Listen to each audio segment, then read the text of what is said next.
स्वास्थ्य मंत्री नव दासଙ୍କ परलोक आसीछि बड़ दुखर खबर। चलीगले स्वास्थ्य मंत्री नवकिशोर दास। जड़े पुलिस एएसआई गुड़ीमाड़े गुरुतर आहत होइतिबा नव दास चिकित्साधीन अवस्था भुवनेश्वर आपोलो हस्पिटाल रे शेष निश्वास त्याग करिसंती।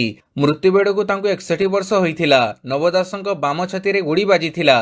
गुड़ीमाड़े तांकर हृदपिंड फुसफुस क्षतिग्रस्त होइथिला। फल प्रबल रक्तस्राव होइथिला।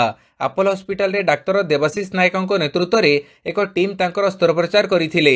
शरीरर क्षतिग्रस्त अंगगुड़िक अस्त्रोपचार द्वारा ठीक करा जाइथिला ओ तांको स्वास्थ्यावस्था रे उन्नति आनिबा पई प्रयास करा जाइथिला।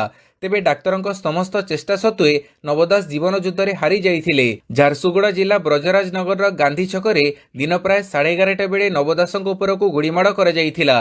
तांकु प्रथमे झारसुगुड़ा जिला मुख्य चिकित्सालय भर्ती करा जाइथिला, किंतु अवस्था संकटापन्न थिबारु तांकु एयरलिफ्ट करी भुवनेश्वर आनी आपोलो हस्पिटाल रे भर्ती करा जाइथिला। नवदास एक कार्यक्रम रे जोग देबा पई ब्रजराज नगर जाइथिले।